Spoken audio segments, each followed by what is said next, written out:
So in this video, I wanted to cover my top 3 life hacks for building a kick-ass life. So here we go. Number 0. Now I call this number 0 because it's going to be the foundation for everything else I have to say. As I get older, I'm more conscious of the fact that life is finite. If you've ever felt that you've wasted years of your life on something, it was probably because at the time you valued that thing, that pursuit, or whatever it was, more than your time. But in reality, few things are more precious than your time. It is the most valuable resource you have, so spend it wisely. Once it's gone, it's never coming back. Every one of us has the capacity to spend vast amounts of time in what I call derp mode. So what do I mean by derp mode? Well, that's when you neither work hard nor play hard, but you find somewhere trying to mix both and ending up doing neither. We're somewhere other than the present moment.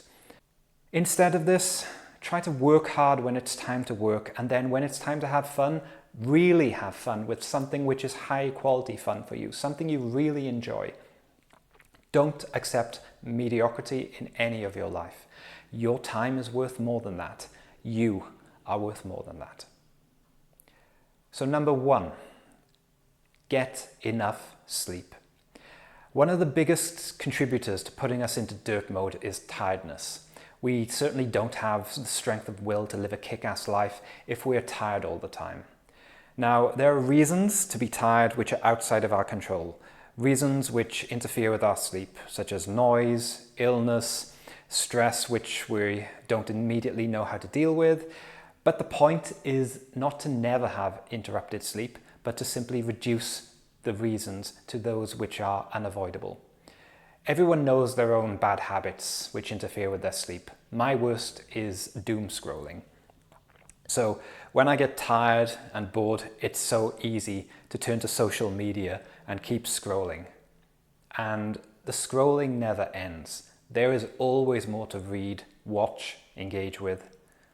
But how much of it actually matters? How much of it is actually worth my time or anyone's time? Plus, using a mobile device is a surefire way to disrupt your sleep cycle. Screens emit blue light, which tell your brain that it's daytime, and your cortisol levels rise to prepare you for action. So what can we do about this? Well, I recommend 2 different types of apps, a time-based app blocker and a blue light filter. I'm going to put details of the ones that I use in the description, but I don't recommend any particular product. You need to find ones which work for you. Experiment with these and other factors to bring about the best quality sleep because it's a critically important segment of your life. Number 2, meditate. The writer Walker Percy, when asked what gift he could give the world if he could give everyone one gift, replied, silence. Silence and time for reflection and exploring different perspectives is what we need more than anything else, and yet it's what we are most afraid of. I've become conscious that most of the time when I've tried to keep busy, it's been because I've just been trying to avoid thinking too deeply and dealing with thoughts that I have to deal with. Carl Jung wrote that we find what we most need in the place that we least want to look. Sometimes the path to a more harmonious life involves climbing up an uncomfortable hill, but there's no other way to get there. Now, there are many different types of meditation. You could sit in silence and observe your thoughts.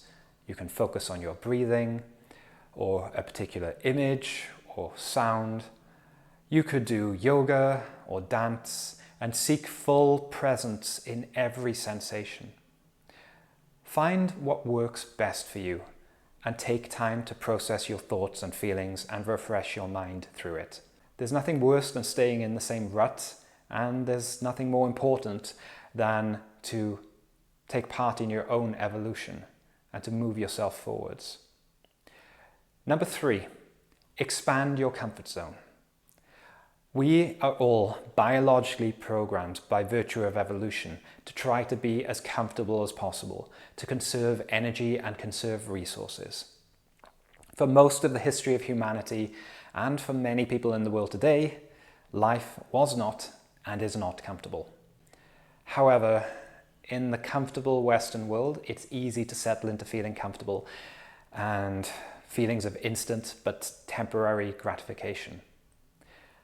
But doing that destroys our sense of power, our sense of being able to kick ass. So instead of staying in the middle of your comfort zone, try to find the edge of it and lean into it. The more time you spend challenging yourself in incremental yet achievable ways, the more your capacity to do more and more challenging things increases. Milo of Croton was a legendary wrestler in Greek mythology. In the legend, his father told him that he had to carry a calf every day for a certain distance. As the calf got bigger and heavier, Milo's body got stronger, and thus he was able to deal with a heavier load. Now, I'm used to hearing this illustration in the principle of progressive overload in strength training, but it applies to our mental and emotional fortitude as well.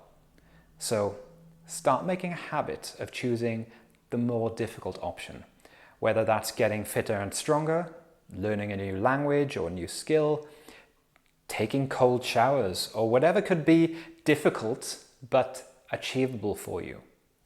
These things don't make your life easier, but they do make you stronger and also more appreciative of the joys to be found in life. So, those are my top 3. Other people's top 3 may be different. I hope that you've got something out of this. Thank you very much.